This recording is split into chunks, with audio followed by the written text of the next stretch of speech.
അപ്പൊ നമ്മള് ഇന്ന് കുറച്ച് മണ്ണ് വാങ്ങാനായിട്ട് വന്നിരിക്കുകയാണ്. Post facility. Okay, picking up or dropping off? Picking up. Okay, go ahead, thank you. Yeah, thank you. എന്താണ് ഉദ്ദേശിച്ചത് എനിക്ക് മനസ്സിലായിട്ടില്ല. ഇത് നമ്മുടെ സിറ്റി ഗവൺമെൻറ്റിൻ്റെ ഒരു ഫെസിലിറ്റിയാണ്, കമ്പോസ്റ്റിംഗ് ഫെസിലിറ്റിയാണ്. അപ്പോൾ ഇവിടെ കമ്പോസ്റ്റും സോയിലും അതുപോലെ മൾച്ച് എന്ന് പറഞ്ഞു കഴിഞ്ഞാൽ മരത്തിൻ്റെ ചീടുകൾ പ്രോസസ്സ് ചെയ്ത് കളർ ചെയ്ത് പല കളറിലാക്കി തരുന്നതാണ്. അപ്പോൾ നമുക്ക് സോയിൽ ഗാർഡനിന് കവറായിട്ട് സോയിൽ കവറായിട്ട് ഇടാൻ പറ്റുന്ന സാധനങ്ങളാണ്. അപ്പോൾ നമുക്ക് എത്രയാണ് ക്വാണ്ടിറ്റി പറഞ്ഞത് അവിടെ വാങ്ങിച്ചു കഴിഞ്ഞാൽ അത് ബൾക്കായിട്ടാണ് ഇവിടെ വാങ്ങിക്കുന്നത്. അപ്പോൾ ഏറ്റവും മിനിമമാണ് ആ ചെറിയൊരു നമ്മുടെ ട്രക്കിൻ്റെ അകത്തുള്ള ആ ഒരു സ്കൂപ്പ്. അപ്പോൾ അത് വാങ്ങിച്ചു കഴിഞ്ഞാൽ അത് നമ്മുടെ വണ്ടിയിൽ കൊണ്ടുവന്ന് ലോഡ് ചെയ്യും. നമ്മൾ പിക്കപ്പ് ട്രക്കൊക്കെ ആണെങ്കിൽ ഡയറക്റ്റ് ട്രക്കിനകത്ത് കൊണ്ടുവന്ന് ലോഡ് ചെയ്യും. ഇപ്പോൾ നമ്മുടെ പിക്കപ്പ് ട്രക്കൊന്നും ഇല്ലാത്തതുകൊണ്ട് നമ്മളിത് ഒരു സെപ്പറേറ്റ് ആയിട്ട് അപ്പുറത്ത് ഇട്ടിട്ട് നമ്മളെ കോരി ചാക്കിലാക്കി കൊണ്ടുപോകാനാണ് നമ്മുടെ പ്ലാന്.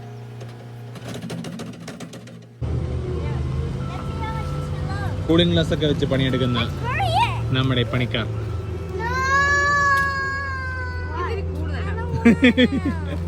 ഇതിപ്പം ഹാഫ് ക്യൂബിക് യാർഡാണ് ഇവരുടെ കണക്ക്. അപ്പോൾ ഹാഫ് ക്യൂബിക് യാർഡിന് $13 $12 അങ്ങനെ എന്താണ് എടുത്തിരിക്കുന്നത്. നമ്മൾ കടയിൽ നിന്ന് വാങ്ങിക്കുവാണെങ്കിൽ ഇത്രയും മണ്ണ് വാങ്ങണമെങ്കിൽ ഒരു $60 ആവും.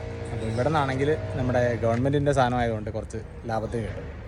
അപ്പോൾ നമ്മളിതൊക്കെ കോരി ചാക്കിലാക്കി വെച്ചിട്ടുണ്ട്. ഇനി ചാക്കിൽ നിന്ന് കാറിലോട്ട് ലോഡ് ചെയ്യണം. അങ്ങനെ നമ്മുടെ സാധനങ്ങളൊക്കെ കൊണ്ട് വീടെത്തി. വീട്ടിൽ നിന്ന് എടുത്ത് നമ്മുടെ ഗാർഡനിലേക്ക് കൊണ്ടുപോകണം. ലോഡ് മണ്ണ് കയറ്റി നമ്മൾ തളർന്നിരിക്കുകയാണ്. അതെ, അതാണ്.